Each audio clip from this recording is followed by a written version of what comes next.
Hi everyone, Maia Hausler from Wander and Gather again. I'm going to give you guys a few quick lessons in how to go about setting up for sketching and then a few tips and tricks for how to sketch when you're in the field. I'm a huge proponent of using sketching as a means of understanding the natural world that's around you. I think there's something so important in that process of observation that comes with sketching that you don't get when you're just sitting and looking at something, because when you're sketching you have to really pay attention, and it does this magic in your brain where you just start to memorize and learn the features of a plant in a way that you wouldn't without going through this process.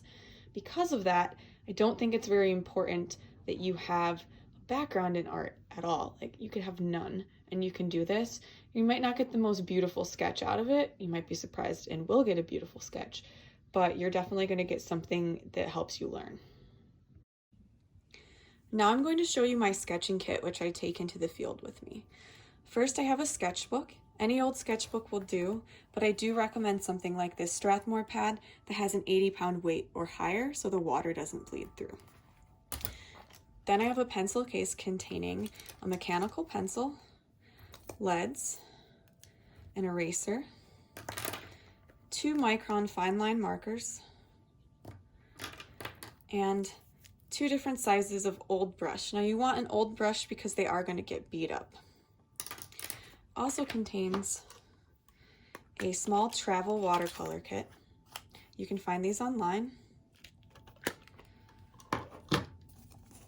A cup made out of coconut fiber, so it's very lightweight. A handkerchief for blotting off paint from my brush on. And a small soy sauce container that's been cleaned out and filled with water so that I have a source of water on the go. With sketching, observation is key. At first glance, this white pine branch just looks like a lot of different needles, but upon closer inspection, you'll see that they're actually in tiny segments. And when you pull those segments off, each segment has 5 needles exactly. It's very key in identifying a white pine. This hemlock, when you look very closely at the underside of the needles, you'll notice that each needle contains 2 white stripes. This wild ramp leaf looks like it's just green from far away, but when you get up close, you can see lines of red and yellow that are going vertically up the leaf. And this strawberry leaf contains many very fine hairs. And the underside is a slightly lighter color. When you're sketching, it helps to start with the overall shape of the branch and then work down from that big shape to the finer details. So for something like this hemlock branch, I'm just going to kind of sketch the general shape, the center branch here, some of the side branches,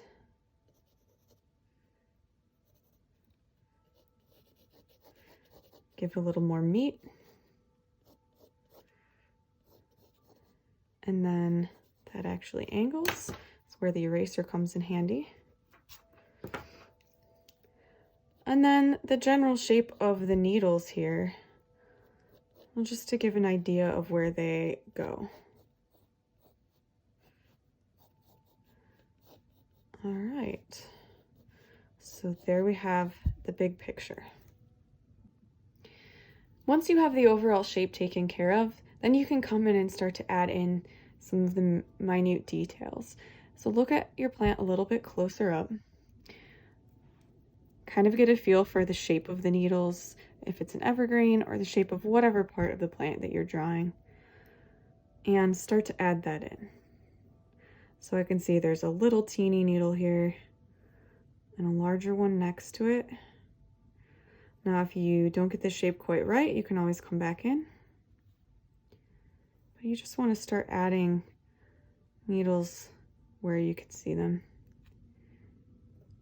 And you don't need to pay attention to every single needle on the branch. You can just do a small section, say this for example, and then leave the other parts blank, but make a note that indicates that the entire branch looks like that segment.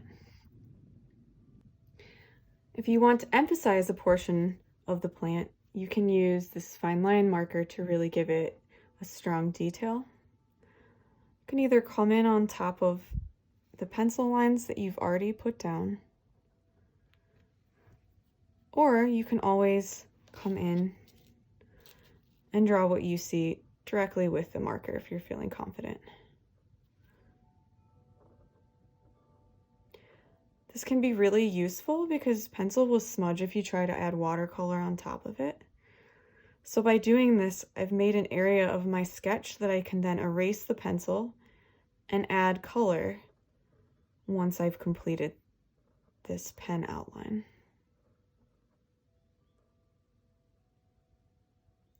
So I'm just going to keep going and adding the details here.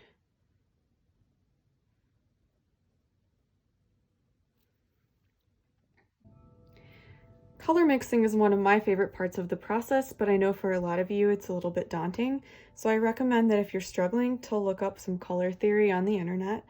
You can find things all over. All that I'm doing is I'm trying to match the colors that I'm seeing in my specimen. And then I'm doing little swatches here, matching that color. This is easier than just painting the entire thing, although ideally we would do that. But a lot of times when you're out, it's pretty cold, or you don't have a lot of time, and you just want to get a color sample down on paper. So that's all that I'm doing. And I'm also trying to get some of the blemish areas. For example, this yellow on the needle here, I want to get that color down as well, not just the accurate colors. And the stem as well. There we go.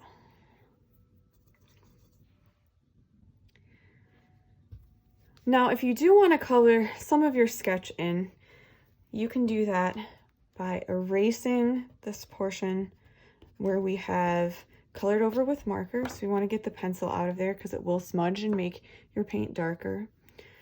And then just taking the same colors that we put in our color blocks down here and carefully, or it doesn't matter if you go outside of the lines a little bit, we're just going to put those in.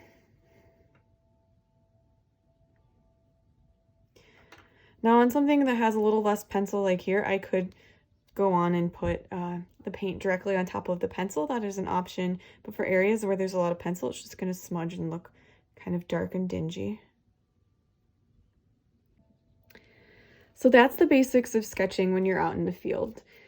You can always do more than what I've done here. You can add more details.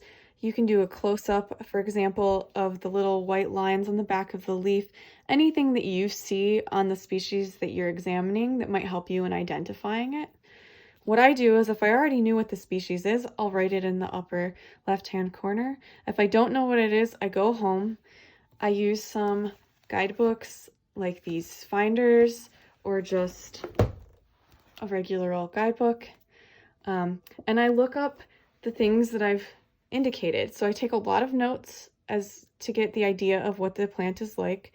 And I just refer back to my notes and my sketches when I get home to help me identify the plant. I hope you guys have enjoyed this demo. Thanks for listening and have a great day. Get out there sketching.